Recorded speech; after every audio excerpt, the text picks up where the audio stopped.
Uttar Pradesh police sub inspector भर्ती परीक्षा के एक कथित विवादित सवाल को लेकर प्रदेश की राजनीति अब गर्मा गई है। पंडित सब से जुड़े इस प्रश्न पर जहां कई नेताओं ने आपत्ति जताई है, वहीं गोरखपुर में कैबिनेट मंत्री और निषाद पार्टी के राष्ट्रीय अध्यक्ष डॉक्टर संजय कुमार निषाद ने अधिकारियों पर गंभीर सवाल खड़े कर दिए हैं। साथ ही 2027 के चुनाव से पहले गोरखपुर से संजय निषाद ने राजनीतिक संदेश देने की भी तैयारी कर ली है। आपको बता दें, गोरखपुर में आयोजित एक प्रेस वार्ता में उत्तर प्रदेश सरकार के मत्स्य कैबिनेट मंत्री डॉक्टर संजय कुमार निषाद ने Uttar Pradesh police sub inspector लिखित परीक्षा में पूछे गए एक कथित विवादित प्रश्न को लेकर तीखी प्रतिक्रिया दी है। पंडित शब्द से जुड़े इस सवाल पर प्रदेश में अब सियासी बहस भी तेज होती जा रही है और कई भाजपा मंत्री और विधायक सहित कई नेता इसका विरोध जता चुके हैं। डॉक्टर संजय निषाद ने कहा कि वो पहले से ही इस बात को कहते आ रहे हैं कि वर्तमान सरकार में कुछ ऐसे अधिकारी भी मौजूद हैं जो पहले समाजवादी पार्टी, बहुजन समाज पार्टी और कांग्रेस से जुड़े रहे हैं और अब भारतीय जनता पार्टी का चोला ओढ़कर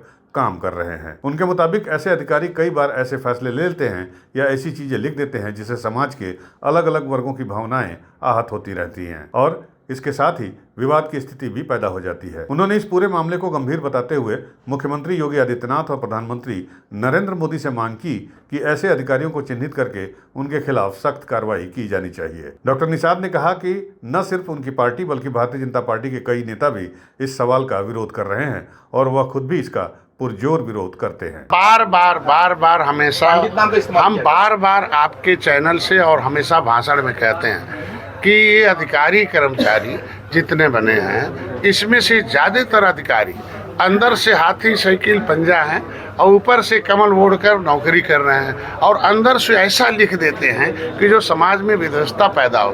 मैं तो माननीय मुख्यमंत्री को और माननीय प्रधानमंत्री को कहूँगा, एक फिल्टर करें ऐसी सोच के जो अधिकारी कर्मचारी हैं जो सामाजिक व्यवस्था फैलाते हैं उनके खिलाफ कार्रवाई होनी चाहिए। चाहे यूजीसी का प्रकरण हो, चाहे आज वो प्रश्न का प्रकरण हो। किसी जाति को इंगित करके आप सम्मान पर ठेक नहीं पहुंचा सकते, ये गलत है। सभी जातियों का गौरवशाली इतिहास रहा है, सभी जातियों को अपना हक लेने का अधिकार है, सभी जातियों को सम्मान से जीने का अधिकार है, किसी को अपमानित करने का अधिकार नहीं। हमको लगता है आवाज अभी अखबार पढ़ रहा था, हमारे खुद भाजपा के तमाम दर्जन भर नेताओं ने इस पर अपना बयान जारी कर दिया है कि नहीं, वो ऐसे जो होंगे उनके खिलाफ दूसरी कार्रवाई होनी चाहिए। क्या गलत बात, ये गलत है ना। आज के दिन में आज उनके ऊपर होगा, कल इनको कहेंगे, परसों उनको कहेंगे, फिर उनको कहेंगे। क्या मतलब है? इस पे किसी को कोई नहीं खुश है, सभी लोग कहते हैं कि गलत है आज के दिन। इस प्रेस वार्ता के दौरान डॉक्टर संजय निषाद ने आने वाले समय की राजनीतिक रणनीति को लेकर भी बड़ा ऐलान किया। उन्होंने बताया कि निषाद पार्टी अपने संघर्ष, सेवा और सामाजिक समरसता के संकल्प के साथ लगातार आगे बढ़ रही है और पार्टी के स्थापना दिवस के अवसर पर 22 मार्च को गोरखपुर में एक भव्य और ऐतिहासिक कार्यक्रम आयोजित किया जाएगा। डॉक्टर निषाद के मुताबिक इस कार्यक्रम में प्रदेश के विभिन्न जनपदों से बड़ी संख्या में कार्यकर्ता, पदाधिकारी और समाज के लोग शामिल होंगे। उन्होंने कहा कि निषाद पार्टी ने अपने संघर्ष और जनसमर्थन के दम पर समाज के अधिकार, सम्मान और विकास की आवाज को मजबूत किया है और देश की राजनीति में आज अपनी अलग पहचान बना ली है। संजय निषाद ने बताया कि पार्टी का मुख्य उद्देश्य निषाद समाज सहित जल, जंगल और जमीन से जुड़े सभी वंचित समाजों को उनका हक और सम्मान दिलाना है।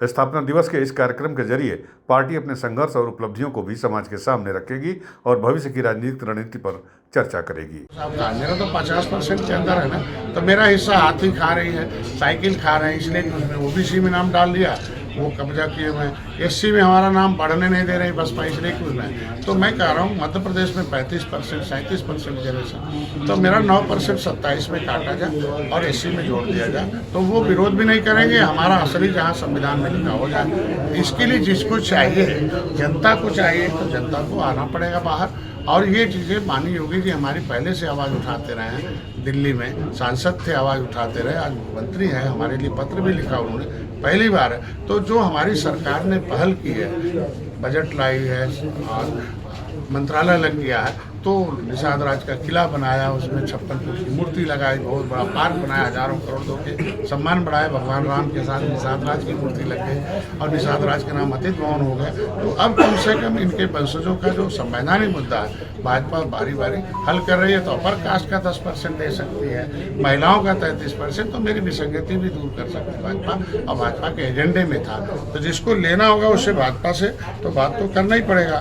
तो इसी तर्ज पर मैं गोरखपुर में 22 मार्च को है, फिर उसके बाद 23 तारीख को इलाहाबाद में आई है, उसके बाद बनारस में है 28 मार्च को, और 5 अप्रैल को हमारा पश्चिम में जो हमारे कश्यप लिखते हैं उनके लिए भी है। और इसके लिए एक बड़ी भविष्य की रणनीति भी बनेगी और लोग आएंगे कि भाई आज के दिन में जिस तरीके से दलित भाइयों ने अपने गांव में लेदरमैन ने एक लक्ष्मण रेखा खर्चा है कि भाई हम जय भीम बोलते रहेंगे और हमारा पार्टी का है, और जो उस पार्टी उनके आरक्षण की बात करता है वो इनकी मोहल्ले में जा पाता है। तो ऐसी तरीके से अब निषाद मछुआरे जो संविधान में लक्षा वो भी अब लक्ष्मण रेखा खींच रहे हैं कि भाई हमारा हिस्सा जो संवैधानिक को मिला जाए। हमारे बच्चे अब बाप के पैसे से कैसे, तो हमने आज़ाद कराया, देश को आज़ाद कराया, संविधान लिखवाया, संविधान में लिखा हुआ कि हमारा ये मिलना चाहिए। गौरतलब है कि राजनीतिक जानकार इसे 2027 के चुनाव से पहले गोरखपुर से चुनावी बिगुल के रूप में भी देख रहे हैं। आपको बता दें कि इस प्रेस वार्ता में डॉक्टर निषाद ने मछुआरा समाज के विकास से जुड़ी योजनाओं की भी जानकारी दी। उन्होंने बताया कि केंद्र और प्रदेश सरकार द्वारा मछुआरा समाज के उत्थान के लिए कई महत्वपूर्ण योजनाएं भी चलाई जा रही हैं। प्रधानमंत्री मत्स्य संपदा योजना के तहत मछुआरों को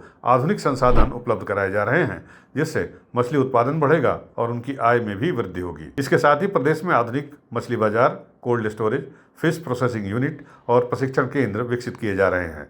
मछुआरों को भी किसान क्रेडिट कार्ड की तर्ज पर मत्स्य क्रेडिट कार्ड की सुविधा भी दी जा रही है, ताकि उन्हें कम ब्याज पर ऋण मिल सके और वे अपने व्यवसाय को आगे बढ़ा सके। यूपी न्यूज़ 9 के लिए गोरखपुर से धनेश कुमार की रिपोर्ट।